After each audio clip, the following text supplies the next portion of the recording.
Bueno, buenos días. El día de hoy vamos a hablar sobre ecografía Doppler portal. Mi nombre es Alejandra Solano, residente de primer año de medicina vascular.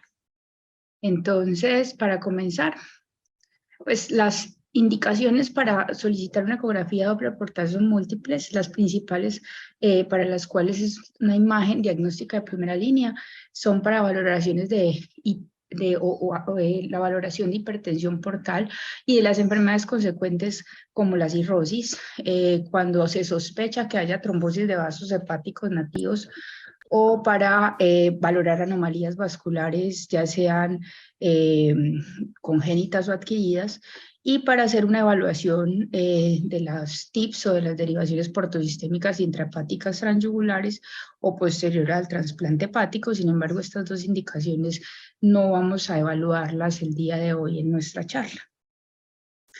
Entonces, es importante recordar en la anatomía que la vena porta se forma o es el drenaje, es el drenaje de la confluencia de la vena mesentérica superior, como lo vemos acá, de la vena mesentérica superior, junto el tronco venoso esplenomeseraico o esplenomesentérico, que está formado por la vena mesentérica inferior y por la vena esplénica. O sea, esos dos forman el tronco esplenomeseraico, y junto con la mesentérica superior van a dar lugar o van a drenar en la porta.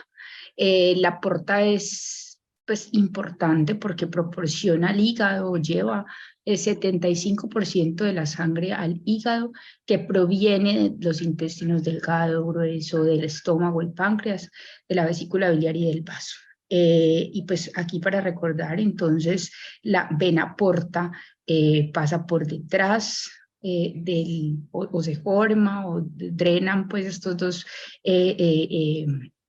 estas dos importantes estructuras, formando la vena porta por detrás de la cabeza del páncreas, a nivel más o menos de L2, y dan lugar a la rama portal derecha y a la rama portal izquierda.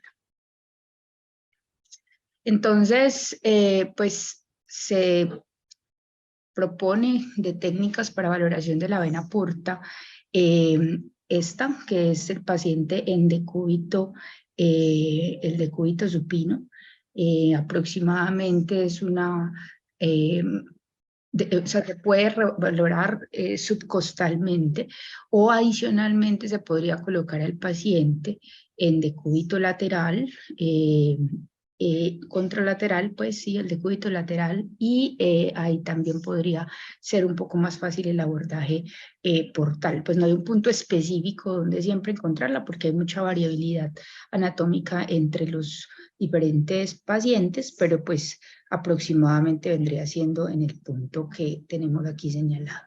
Es importante entonces que a nivel ecográfico la porta se distingue como una estructura que es hiperecogénica, o sea, los bordes son hiperecogénicos, como lo observamos aquí en esta imagen, y eso pues nos permite poderla diferenciar de otras estructuras. Aquí, por ejemplo, observamos en un eje transversal la porta, y al lado suyo está la arteria hepática, y bueno, este que vemos aquí pues es el colédoco, que no siempre se ve, y encontramos en esta imagen la vena porta derecha y la izquierda, o sea, ya cuando se ha dividido en sus dos ramas, como lo encontramos aquí, pues anatómicamente esta sería pues como el ileo hepático, como se vería pues su anatómicamente, y aquí ecográficamente entonces vemos la vena porta con color, y esta sería la vena cava inferior.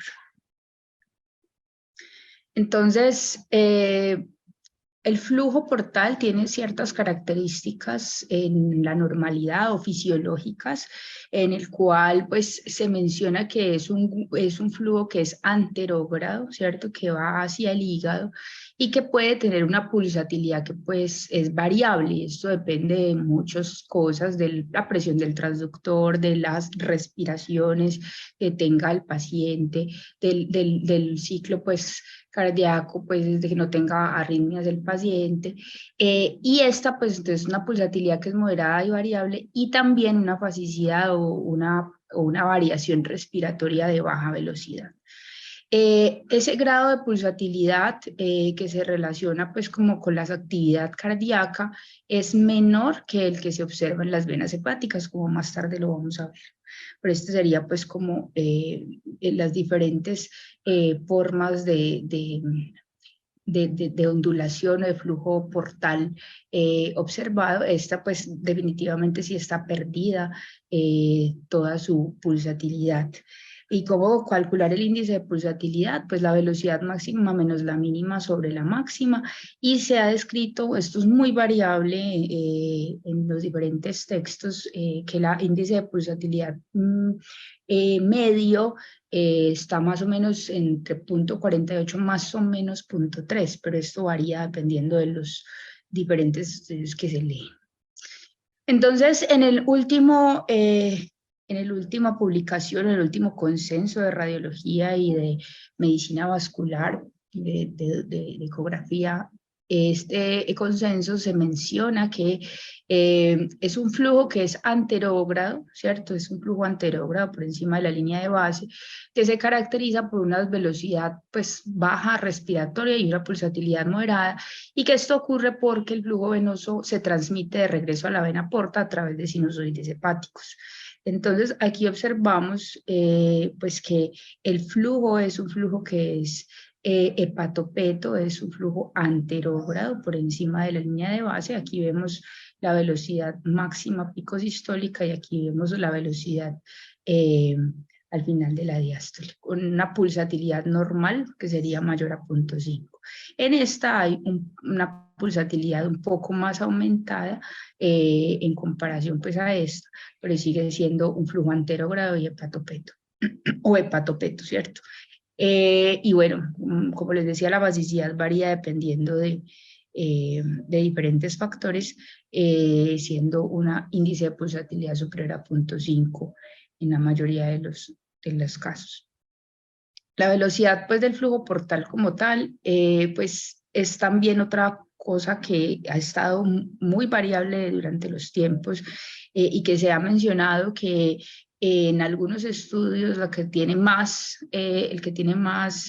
participantes pues fue de 26.5, más o menos 5 centímetros por segundo. Esa fue la velocidad máxima normal. Y en otro estudio se menciona que es entre 20 y 33, o sea, que en términos prácticos lo normal es que esté entre 20 y 30, y que después de comer, o sea, postprandial, puede aumentarse contra un 100% esa velocidad.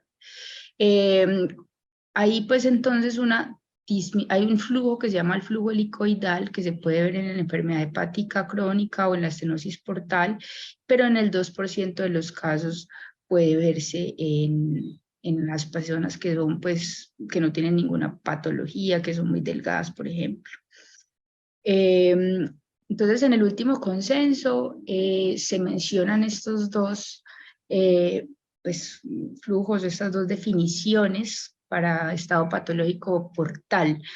En el consenso se menciona que la hipertensión portal produce pues como una especie de embotamiento en la fasicidad, o sea, en la variación respiratoria, y que puede generar, cuando ya está un poco más avanzado, un flujo bidireccional o retrógrado, ¿sí? O hepatofugo, así como lo observamos acá, ¿sí? Ya va por debajo de la línea, es retrógrado. Y bueno, mencionan algo sobre las TIPS que dan como resultado alteraciones en la dirección del flujo, retrógrado en la vena porta y anterógrado en la principal. O sea, en la vena porta derecha e izquierda el flujo es retrógrado en los TIPS, y en la porta principal es anterógrado. Pero para efectos prácticos, entonces en estados patológicos se menciona la disminución de la variación respiratoria y ya estados más avanzados, un flujo retrógrado o hepatofugo. Entonces aquí observamos en esta imagen una paciente ya con una hepatopatía crónica avanzada en el cual pues se mide que hay una velocidad media de 0,23, una velocidad de 31, o sea, la velocidad no siempre es indicativa de que el paciente tenga o no tenga hipertensión portal. Se debe ver un constructo de elementos que ya vamos a mencionarlos todos, pero sí se ve un flujo que es retrógrado hepatofugo. Esto nos puede hablar de hipertensión portal o en la mayoría de los casos. Este es el flujo reverso o el flujo bidireccional, que también se observa en estados avanzados de hipertensión portal, y el flujo lento, que puede estar presente no solo en hipertensión portal, sino también en eventos trombóticos suboclusivos. La arteria hepática, por su parte, entonces maneja este patrón. Es un patrón de baja resistencia, con picos sistólicos que son amplios, una desaceleración gradual y el flujo diastólico que se mantiene durante el ciclo cardíaco. Normalmente se maneja un índice de resistencia en la arteria hepática entre 0,5 y 0,7. Y es importante pues tenerlo en cuenta porque cuando hay un incremento de el índice de la arteria, de las velocidades de la arteria hepática o del índice de resistencia, no es patognomónico pues de hipertensión portal, pero es uno de los tantos hallazgos que se pudieran encontrar en este tipo de pacientes. Entonces, pues vemos que definitivamente el índice de resistencia pues puede variar dependiendo de muchas puntos, ¿cierto? Puede estar elevado, como en este caso, mayor a 0,7 en enfermedades hepáticas crónicas como la cirrosis, en congestión hepática venosa por falla cardíaca, por fibrosis, o incluso en estados pues, fisiológicos postprandiales o en edades avanzadas del paciente. O sea, por eso les digo que no es patognomónico, pero se debe pues valorar. Las causas como tal de un índice de resistencia disminuido se menciona entonces enfermedad aterosclerótica o estenosis de la anastomosis en un trasplante y también en algunos pacientes que tengan problemas o compromisos iatrogénicos o postraumáticos. Entonces, para valorar la hipertensión portal, importante me parece que debemos pues determinar que hay diferentes causas de hipertensión portal, ¿sí? Pero que la más importante de todas es la cirrosis en el 60% de los casos, que esta es una causa intrahepática. Las causas extrahepáticas de hipertensión portal pues se dividen en prehepáticas, como en el caso de trombosis o compresión portal, o poshepáticas también está la compresión, la trombosis, pero ya de las venas hepáticas o la cava inferior. Las causas intrahepáticas pueden ser presinusoidales, que son menos comunes en Occidente, como el linfoma y la sarcoidosis, y los posinusoidales, que realmente son las causas más importantes, como por ejemplo la cirrosis y la enfermedad venoclusiva, como causas importantes. Entonces, en Radiographics en el 2011 se publican pues algunos criterios, un consenso pues de criterios de hipertensión portal. Ellos aquí lo mencionan una velocidad venosa menor de 16, ellos ponen como punto de corte 16, un flujo venoso portal hepatofugo, que se vean comunicaciones o derivaciones portosistémicas, incluyendo la recanalización de la vena umbilical y que haya una dilatación, un aumento en el diámetro de la porta, ¿sí? Esto pues realmente ha variado mucho y vamos a ver que el diámetro y las velocidades pues no tienen un punto de corte tan específico, sin embargo, se han adoptado en la mayoría de los textos algunos especiales. Entonces, el diámetro portal realmente en estos momentos pues se maneja como punto de corte, que la porta tenga, que debería ser medida pues en el ilio.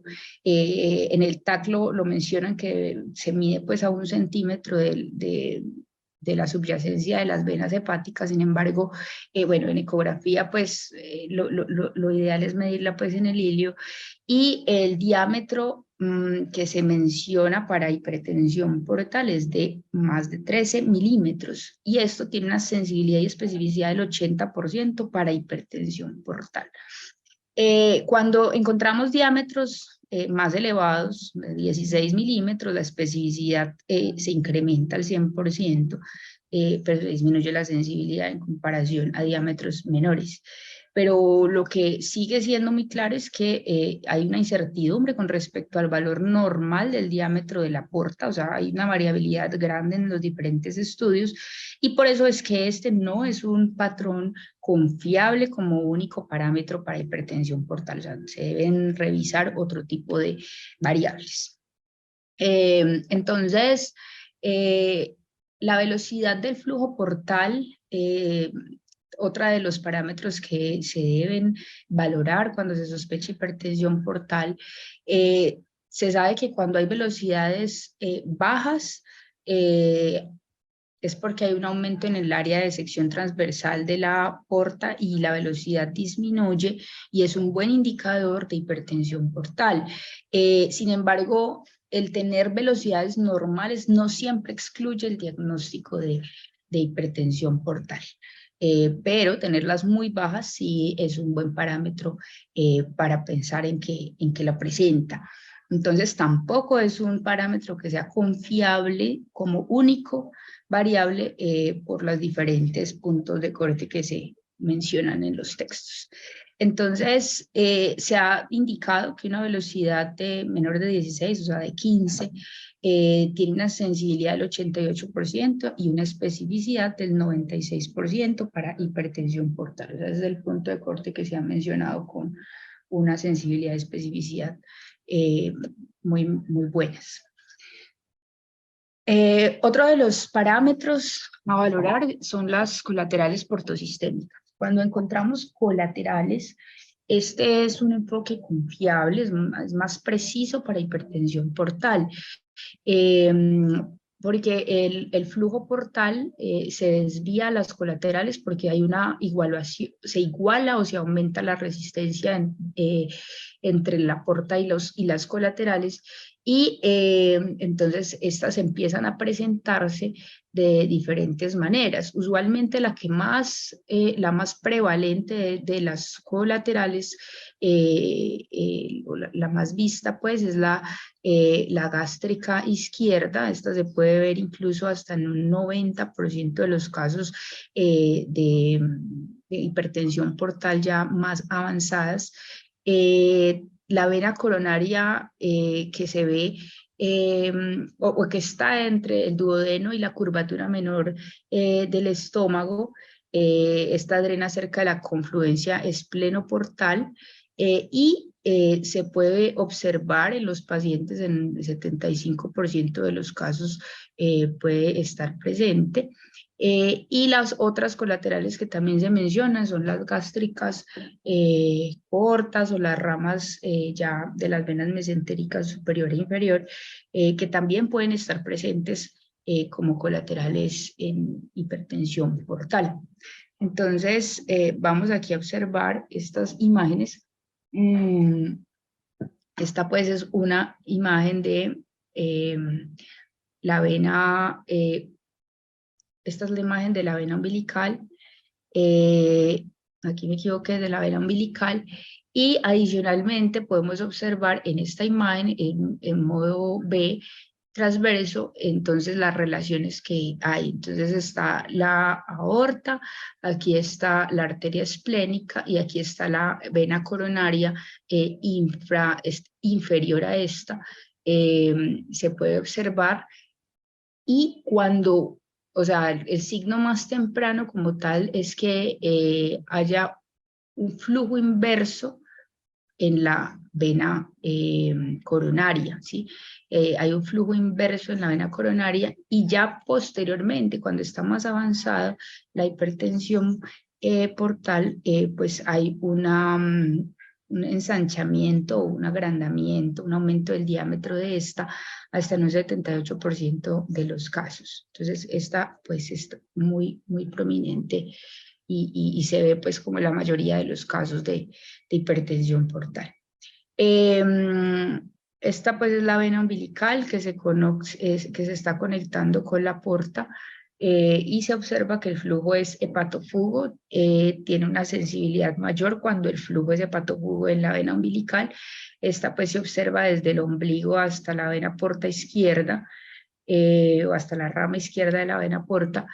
Y normalmente se debería ver como una banda hipoecoica que mide menos de 3 milímetros y que no tiene flujo sanguíneo, pero aquí en este caso vemos que esta vena umbilical pues está haciendo la conexión con la porta izquierda y que tiene un flujo ya hepatofugo y que está bastante agrandada y ensanchada. Entonces esto tiene una sensibilidad importante para observar hipertensión portal. En este caso, pues vemos colaterales también, pero umbilicales que se mencionan como la cabeza de medusa, que también la observamos clínicamente, no solamente clínica, sino también ecográficamente. Las colaterales esplenorrenales son otras de los hallazgos en hipertensión portal. No es se observan, digamos que no tan frecuentemente, pero sí son muy indicativos de que hay una hipertensión portal. Entonces, se puede observar un aumento como tal de la vena renal con múltiples colaterales alrededor, ¿cierto?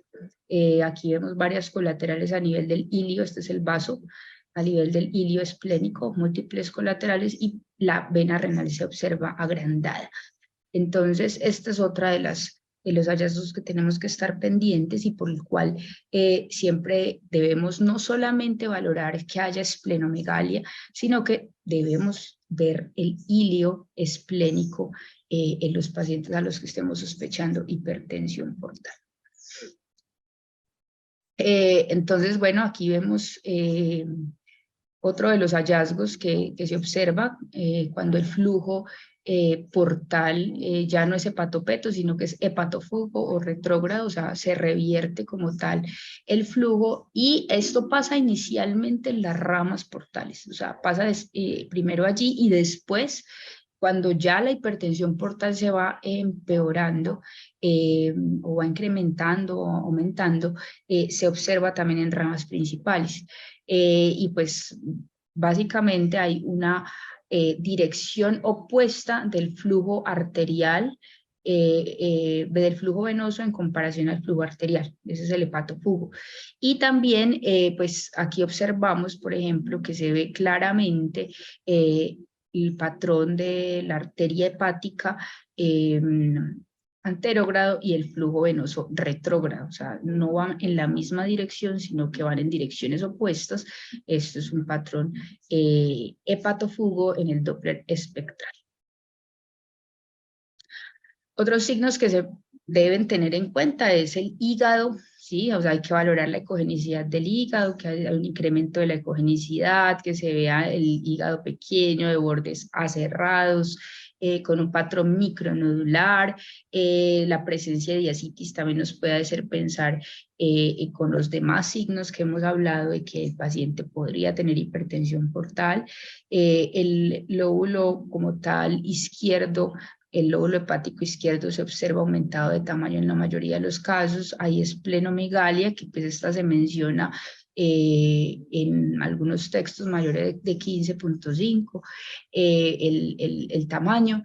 Y la vena esplénica en algunos casos puede estar con un flujo retrógrado, como lo observamos acá, y pues se menciona que debería verse el paciente en decúbito lateral izquierdo, pues en decúbito lateral izquierdo y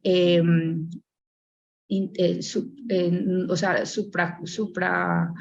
inferior a la superior, perdón, a la costilla inferior del lado izquierdo, o se podría observar mucho más posterior, como lo observamos en esta imagen.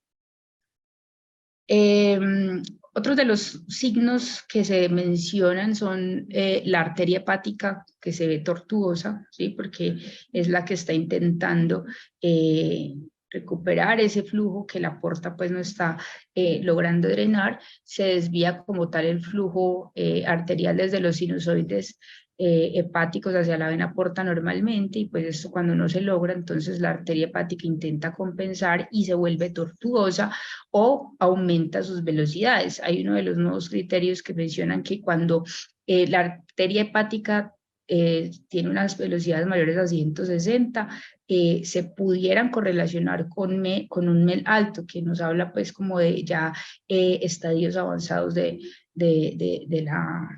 la cirrosis, con un valor predictivo positivo del 94%. Y el otro es el signo del canal paralelo, como lo vemos acá, esta es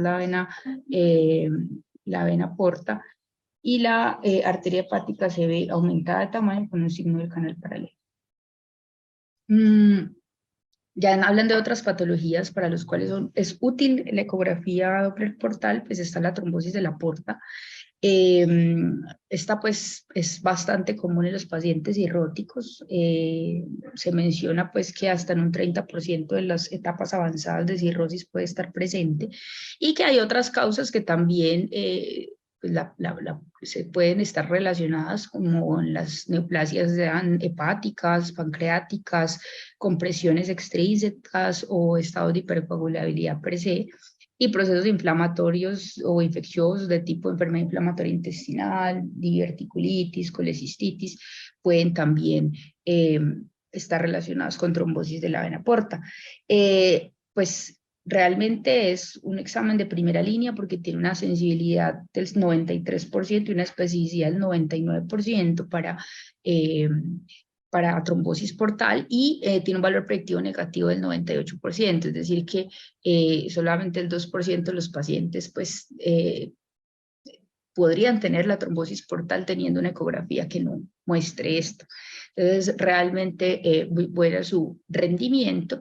Aquí observamos entonces en modo B cómo se puede observar diferente ecogenicidad, una ecogenicidad aumentada a nivel portal, y aquí vemos que con el color sí se observa un trombo pues suboclusivo, pero es muy importante siempre valorar la porta no solamente a nivel de Doppler color, sino también Doppler espectral, para poder valorar que no sean artefactos los que se estén presentando aquí.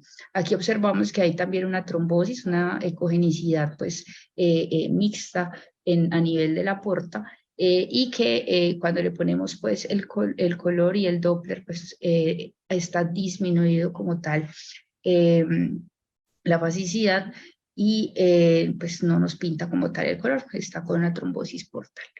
Aquí observamos otro tipo de trombosis, aquí lo vemos más ecogénico, acá lo vemos más hipoecoico, está un poquito más hipoecoico, y vemos que una parte de ella tiene flujo y esta está pues completamente ocluido, sin flujo, y aquí se confirma a nivel de una tomografía, y este es otro tipo pues de trombosis que se ven pues hasta las ramas de la porta, con una trombosis, con un trombo que se ve con ecogenicidad, con aumento de la ecogenicidad. La degeneración cavernomatosa es otro de los hallazgos que encontramos cuando el paciente ya ha tenido una trombosis portal previamente, y pues básicamente son colaterales tortuosas que se ven periportales alrededor de la porta en el ligamento hepatoduodenal, y que pasan por delante de la arteria hepática derecha. Usualmente no se ve la porta, y estas incluso se empiezan a formar después del día 6 a 20 de una trombosis portal, pero usualmente reemplazan como tal la porta trombosada, y a veces pudiera haber una única colateral dominante que a veces se confunde con una porta principal permeable, pero pues en realidad es una colateral grande. Entonces, esta es la degeneración cavernomatosa. El trombo tumoral portal, pues realmente es importante ponerlo a colación porque hasta en el 16% de los pacientes con cáncer hepatocelular puede haberlo, y pues se observan en realidad pues En esta es muy importante tener en cuenta que hay una arteriolarización de la porta, o sea, la porta se observa como si tuviera un patrón de baja resistencia, y esto es muy específico de que haya un trombo tumoral maligno, esta arteriolarización de la porta. Hepatofugo. Es un flujo hepatofugo y pues usualmente comienza en las venas periféricas y luego se extiende a las centrales. Esto es pues muy sugestivo de un trombo tumoral portal. Entonces aquí observamos pues que también se ven ocupadas las ramas de la porta allí, se ven ecogénicas, y aquí se confirma en resonancia y en tomografía un componente pues neoplásico, una masa tumoral con compromiso pues de trombo tumoral a nivel de la porta. Cuando hay gas en la vena porta, entonces debemos pensar que hay pues procesos inflamatorios infecciosos relacionados. También puede ser después de un procedimiento endoscópico o cuando hay cáncer. ¿Cómo se observa? Como lo vemos en esta imagen, se ven las burbujas de gas generan unos reflectores brillantes, mal definidos, de mayor ecogenicidad, y que se superponen como tal a la señal normal de la vena porta, como lo vemos acá. Entonces esto pues nos puede hacer pensar que hay gas a nivel portal. A veces se pueden confundir con artefactos, y si hay dudas se puede complementar con imágenes tomográficas. Bueno, esas son pues las principales patologías que vamos a hablar de la porta. Ahorita vamos a hablar unas que son muy raras, pero continuando con lo que se debe valorar en el Doppler portal, pues están las venas hepáticas, ¿cierto?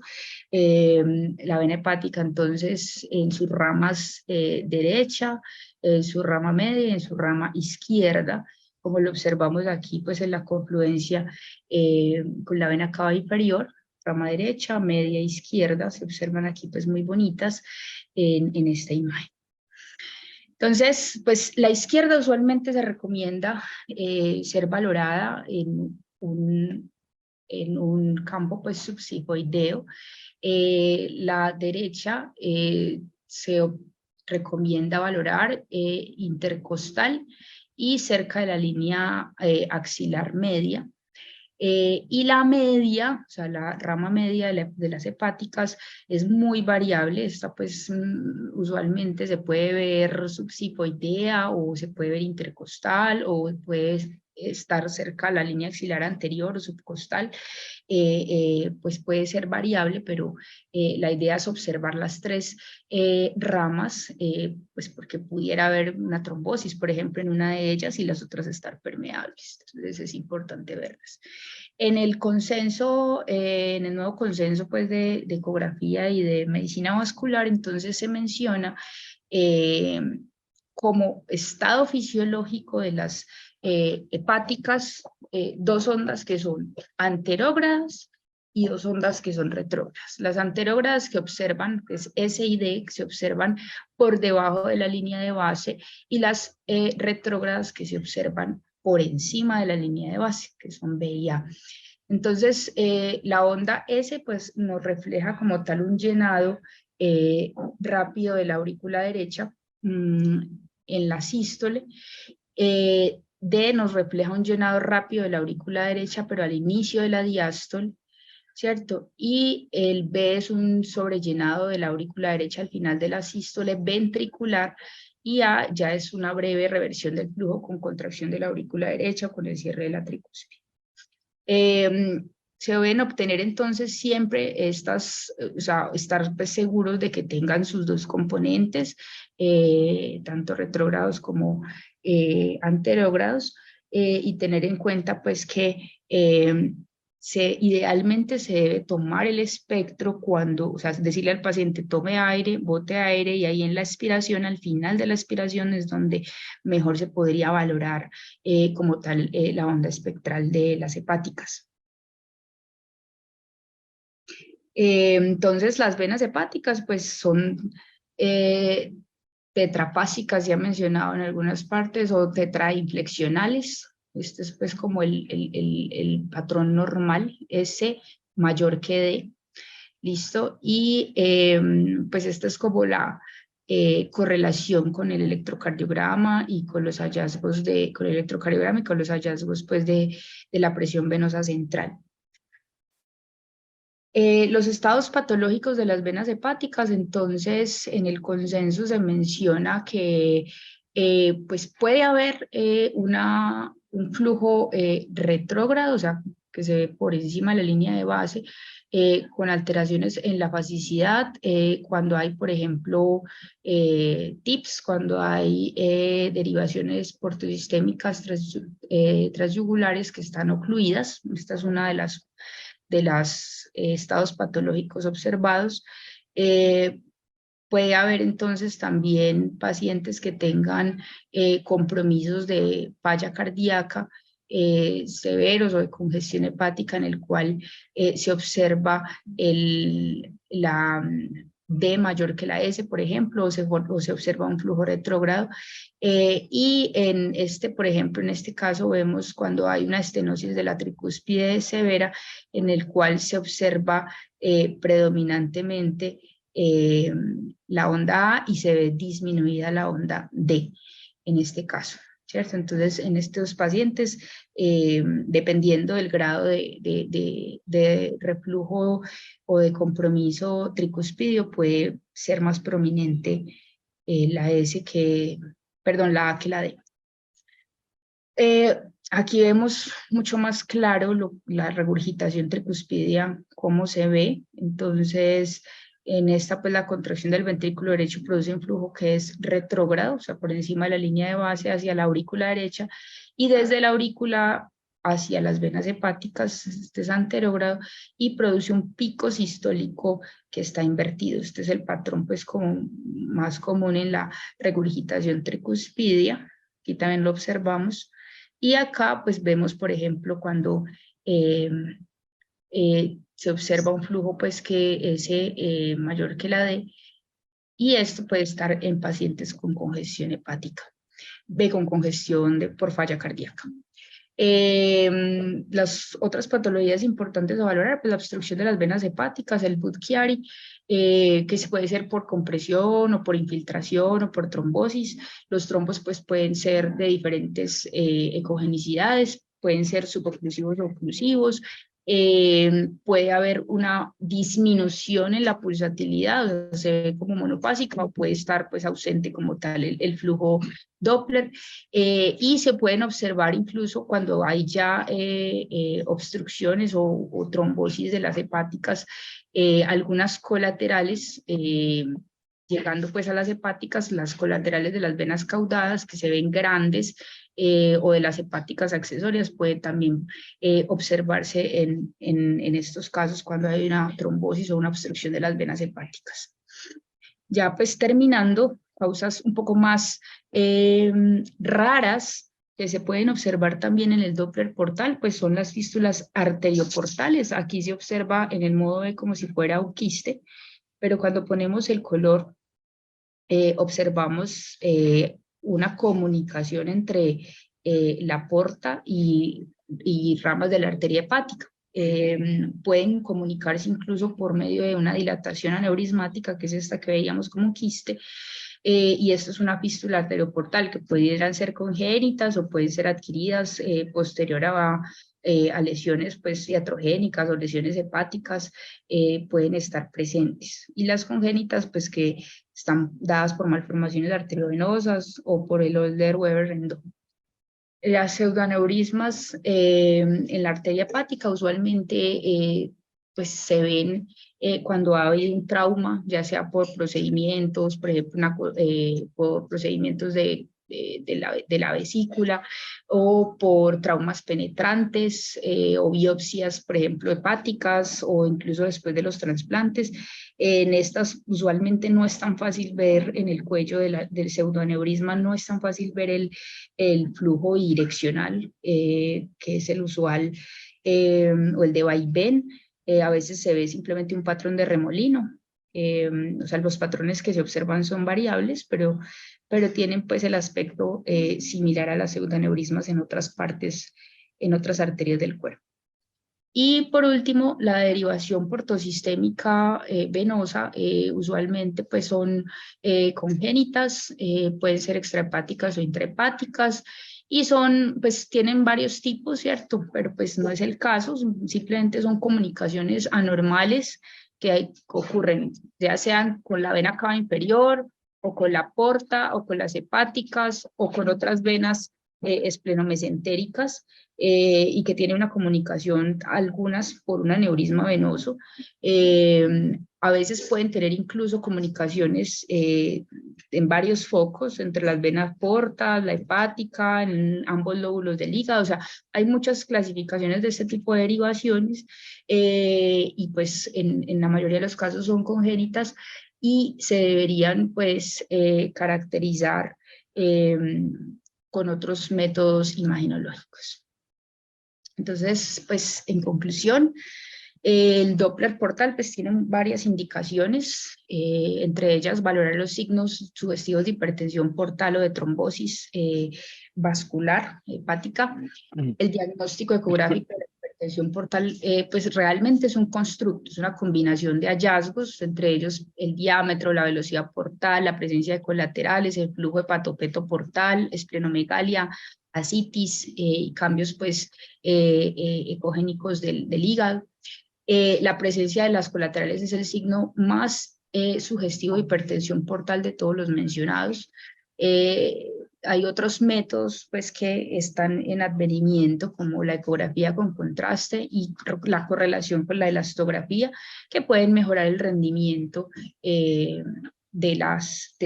para poder diagnosticar hipertensión portal. Y pues adicionalmente, esta es la imagen de primera línea para determinar trombosis de la porta o de las hepáticas. Muchas gracias, quedo atenta a comentarios o preguntas. Aleja, muchas gracias por la presentación, me pareció supremamente completa la revisión de este tema ecográfico del eje esplenoportal. Me parece que está casi todo dicho. Una pregunta, a veces yo he tenido como discusiones, sobre todo con el grupo de infectología, porque algunas, por ejemplo, un paciente que hace un episodio inflamatorio intraabdominal, llámese, por ejemplo, la colecistitis, un tema infeccioso, es frecuente encontrar que por inflamación del tejido adyacente la vena porta termina trombosándose. Y muchas veces le ponen el nombre de trombosis séptica de la vena porta o pieleflebitis. Entonces, a eso va dirigido mi pregunta. ¿Cuándo uno debe ponerle el apellido de trombosis séptica de la vena porta y si hay algunos hallazgos que nos ayuden a clasificar eso? Porque probablemente tiene algunas implicaciones en cuanto al tratamiento, no tanto de anticoagulación, porque pues, de todas maneras el tratamiento de anticoagulación tiene que ser prolongado, sino más que todo con el tema de los antibióticos. Ok, bueno, entonces, pues lo que veíamos, o sea, cuando hay, por ejemplo, lo primero es descartar que no haya gas, ¿sí? Lo primero en esos procesos inflamatorios infecciosos es buscar exhaustivamente presencia de burbujas a nivel portal, que nos habla pues de que pudiera haber proceso inflamatorio infeccioso adicional que se ve como pequeños puntos ecogénicos y que van con el flujo Doppler portal. Entonces, primero, pues, como tratar de observarlo en el Doppler, esos puntos ecogénicos brillantes que se observan. Y lo otro es que, pues, usualmente los procesos inflamatorios pues se observan periportales, ¿sí? Usualmente, pues, la trombosis de la vena porta, entonces, pues, es un constructo de hallazgos, o sea, en el modo B, que, pues, puede que si es un trombo, pues, recién o agudo, pues, que se ve hipoecoico, no nos ayude mucho, pero a veces cuando se ve mayor ecogenicidad, pues, esto nos ayuda, pues, como a irnos porque está ocupada. Lo otro es el aumento pues del diámetro de la vena porta asociado al material ecogénico o hipoecoico que esté en la porta. Y lo otro es pues como tal la ausencia o la disminución de la facicidad de la porta, que es lo que ellos mencionan para pensar en trombosis. Todo ese constructo nos ayudaría a pensar en que el paciente tiene trombosis. Si las dudas quedan pues muy marcadas, se recomienda complementar con una imagen tomográfica, pero realmente pienso que la sensibilidad y especificidad es excelente del Doppler para poder, pues como tal, ver Yo, una trombosis, ¿cierto? Pero sí, sería como sí, un un comentario. constructo. Yo diría, Aleja, que no es que a veces, sino siempre que uno ve una trombosis de la vena porta, debe recomendar una imagen contrastada. ¿Por qué? Porque es que tú no sabes qué te vas a encontrar más allá. O sea, el 50% y no solamente por la extensión, sino que te puedes encontrar más cosas. El 50% de las trombosis portales son o por cirrosis o por cáncer. Entonces, siempre debe hacerse el paciente una imagen contrastada que te muestre la extensión de la trombosis, si hay alguna causa desencadenante y colaterales y ese tipo de cosas que no se alcanzan a ver completamente. ¿Cierto? Entonces, siempre que encuentres algo anormal en un Doppler de estos, hacerle una imagen contrastada. Los profes que están presentes en la reunión, ¿tienen alguna pregunta o algún comentario? Profe, buenos días. Yo iba a comentar dos cositas con respecto a la trombosis séptica. Condición sine qua non para hablar de trombosis séptica es que el paciente tiene que tener cultivos positivos, pues como para que esté en el contexto adecuado.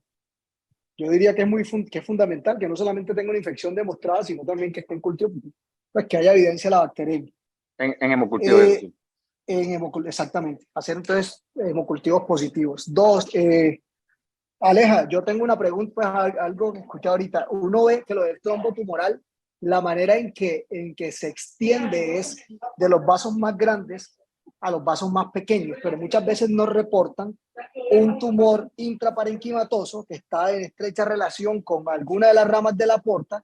En esa rama hace trombosis y reportan como trombo tumoral. Después de lo que revisaste y como comentaste algo al respecto, fisiopatológicamente sería más fácil que esa fuera por compresión, incluso invasión, pero de un trombo rojo fresco, más que trombo tumoral en esos casos, ¿o crees que también pudiera ser un trombo tumoral?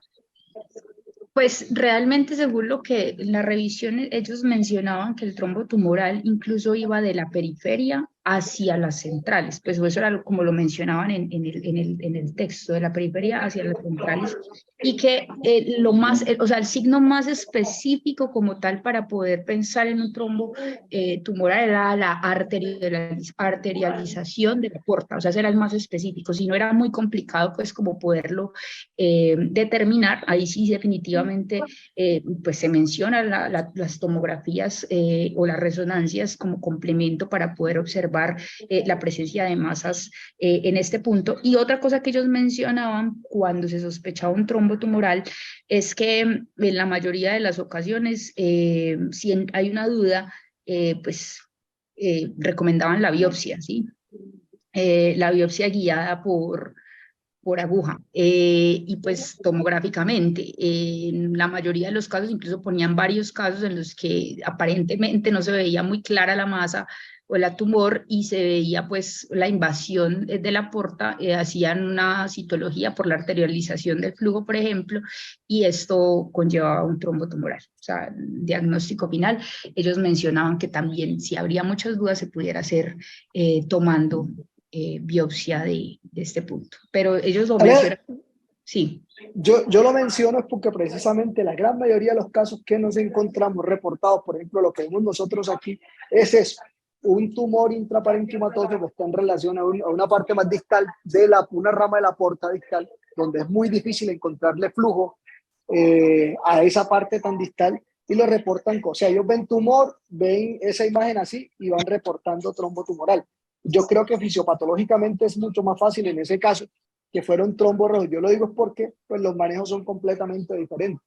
En uno Claro. estamos obligados al anticoagulante y en el otro, pues realmente no estamos obligados de entrada. Entonces es más fácil, creería yo, y cuando es tan difícil hacer el diagnóstico fino, cuando uno ve ese tipo de trombosis como lo reportan acá, pensar más bien en trombos rojos, evaluar el riesgo de extensión de los pacientes y así definir la anticoagulación basada en el riesgo de sangrado. O incluso planearle al paciente la posibilidad de hacerle controles posteriores, si es de alto riesgo de sangrado, a ver si tiene extensión. No sé qué piensan los demás o cómo enfocan ese aspecto específico. Sí, no, ve, yo, no, con respecto a lo que dice Rafa, pues no tengo como ningún comentario adicional, pero sí con respecto a lo de la pileflebitis y con respecto a eso no hay nada contundente, porque es que uno no puede decir que hay o no bacteremia, porque hay que mirar la eficacia o la eficiencia o el porcentaje de positividad de bacteremia en pacientes con procesos de infecciones intraabdominales. Hay un compromiso del aporte, porque no quiere decir que si no hay bacteremia, entonces que no hay infección. Entonces, básicamente el diagnóstico es como clínico y con respecto a eso, pues sí hay recomendaciones de expertos que dicen que ante una piliflebitis hay algunos criterios desde el punto de vista clínico que lo llevan a uno a considerar anticoagulación, y uno de ellos es la persistencia de bacteremia, pero cuando inicialmente fue positiva, o que ecográficamente o imagenológicamente el trombo se esté extendiendo, o que haya otro estado hipercoagulable pues, que justifique la anticoagulación del paciente. Ahí por grado de recomendación de experto, dicen que no hay dudas en que la anticoagulación está indicada en esos casos de pileflebitis. Y si ninguno de esos casos se da, uno podría como contemporizar y mirar y tratar el proceso infeccioso, y supuestamente el trombo puede desaparecer en la medida que la infección se controle o se erradique la infección. Y eso pues de todas formas es controversial. Yo creo que ni nosotros mismos nos hemos podido poner de acuerdo con respecto a la indicación de anticoagulación en ese escenario. Una preguntita que yo tenía, pues eso es como más o menos lo que nosotros hacemos acá y basado pues como en grados de recomendación de experto, pero faltan como posiciones más contundentes con respecto a ese temita de la pileflebitis que tocó pues Juan Carlos.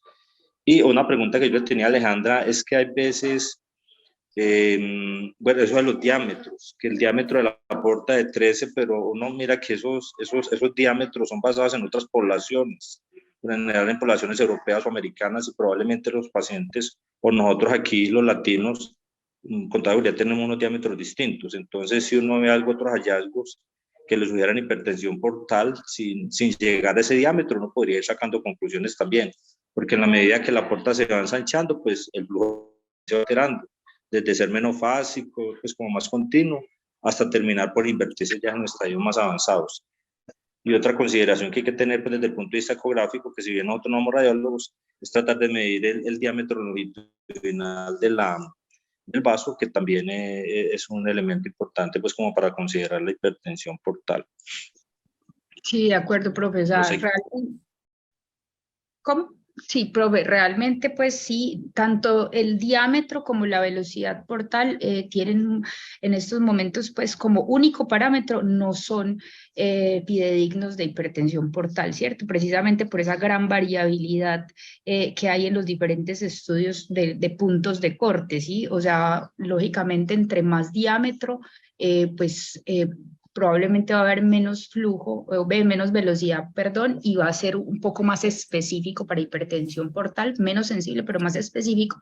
Sin embargo, no es un parámetro único para considerar hipertensión portal, porque este puede estar, y es además muy variable, porque es muy operador dependiente de donde se tome. Lo ideal es medirlo siempre en el hilio, ¿cierto? Pero pues eso también es otra cosa que nos puede generar diámetros distintos pues no necesariamente el paciente tiene que tener hipertensión portal. Es más, de las velocidades también se mencionaba que podían haber velocidades incluso cercanas a lo normal o normales y el paciente tener hipertensión portal. Entonces realmente hay como el punto más clave para uno pensar que el paciente tiene hipertensión portal entre todos los hallazgos, pues mencionaban que eran las colaterales portosistémicas. Eso es, digamos que lo que más rendimiento tenía. Sin embargo, pues sí, debe ser definitivamente un constructo de parámetros para mencionar que el paciente tiene hipertensión portal. Complementando lo que estás diciendo, Aleja, yo creo que ese concepto que estás diciendo es clave. O sea, uno no se puede casar con un diagnóstico de hipertensión portal por un dato. No, que es que tiene la velocidad de la porta en tanto, porque es que el paciente podía estar deshidratado ese día o tenía un bajo gasto, cualquier cosa, eso le puede dar velocidades bajas. O que es que tiene el diámetro de la porta en tanto, lo que está diciendo John. En eso tenemos que ser cuidadosos, porque así como pasa en las piernas, que hay pacientes que tienen safenas grandes y son safenas competentes, también puede pasar que el paciente sea de porta grande y sea una porta normal. Entonces, es la suma de cositas, eso lo has dicho varias veces en la charla y estoy completamente de acuerdo, ¿cierto? Cómo está el diámetro de la porta, cómo está la velocidad, cómo ves el vaso, cómo está la arteria hepática, ¿cierto? Cómo ves el parénquima hepático, todo ese tipo, esa suma de cositas, si le ves o no circulación colateral, es la que uno le permite definir que el paciente tiene una hipertensión portal en el contexto de X patología. Sí, Yo profe. tengo una pregunta para los, pues como para los doctores de algo pues que yo creo que esto pues como que siempre ha sido una discusión en los sitios de práctica y es a qué ángulo hacer la medida de la velocidad, porque pues sabemos, o sea, digamos que los parámetros que ellos nos ponen en los estudios de 15, pues yo en algún momento me fui como a buscar muy bien de dónde sale y ellos empiezan a poner que a una medición de 0 a 60 grados, pero no son específicos en poner si 0 a 60 grados. Entonces, ese valor de 15 finalmente lo tomamos como si fuera una medición a 0 y 30 como si fuera, pues si se hace la medición a 60 o cuál es como, digamos, como la recomendación ahí de qué velocidad tomar dependiendo del ángulo. André, mira, todos ustedes saben que si uno toma la velocidad a 60 grados, le va a dar el doble que si la toma a 0 grados, ¿cierto? Se duplica Sí. todo, ¿cierto? Y una velocidad normal de una vena porta a 60 grados está entre 30 y 40 centímetros sobre segundo. Entonces, muy sencillo. Perfecto, o Usted sea, menos tómela de 15 es si estuvieras a 0 y menos de Cero, 30 si sí. si estuvieras es a 60. 15, si es 15 es a 0 grados y si es 30 es a 60 grados. Listo, Así de sencillo. perfecto. Entonces usted tómela como quiera y escríbalo en el examen. Yo no sé si tú has visto los informes míos que dice Sí, la velocidad a de la cuánto se vena porta dio. te dio tanto, tomada tantos grados, ya. Y así se evita uno enredos de que es que el otro no le entendió lo que le... Obviamente eso para un internista pues que no maneja este tema, pues no le dice nada, por eso uno tiene que ser muy claro, pues muy explícito en la conclusión. Pero si lo ve otro vascular o una persona que entienda sobre este tema, pues si quiere Perfecto, saber qué fue lo que se hizo, entonces yo siempre pongo dio tanto y se tomó a tantos grados a de, tantos o grados. no sé, o no Perfecto. sé los otros profesores cómo lo hacen. Sí, no, yo completamente de acuerdo, pero uno siempre tiende, pues por lo menos entre nosotros, tratar de siempre las velocidades tomarlas a 60 grados, o si la tomamos en 0, pues duplicarla e informar como que a 60 grados fue tanta velocidad, para no Yo generar la pues tomo a como 60 esa, también, sí. sí, pues yo convencionalmente sí, cuando es en 0 la multiplico por 2 y ni menciona en el estudio que se tomó a 0, sino que la velocidad de tanto, y convencionalmente es como si fuera de 60 grados. Eso, o sea, Yo convencionalmente a creo que es 60, una, pero entonces tomamos bajita como si fuera menos de 30. exacto, ¿Cierto? y yo creo que es Así una convencionalmente práctica lo hacemos así. buena escribirlo en el informe a qué velocidad se tomó para evitar ese tipo de inconvenientes, de confusiones, ¿no les parece? Sí, Sí, de sí, de acuerdo. acuerdo. Lo importante Sí, era que a Andrea le quedara claro que esa de 15 es a 0 grados, o sea, para hablar Eso, de exacto, velocidades bajas. exacto, exacto, perfecto. sí, yo estoy de acuerdo, no participo mucho porque yo no hago muchos estudios ocasionalmente, pero sí, en los estudios debemos ser muy claros porque eso confunde a todo el mundo. Lo mismo que cuando hacemos oculares, ¿cierto?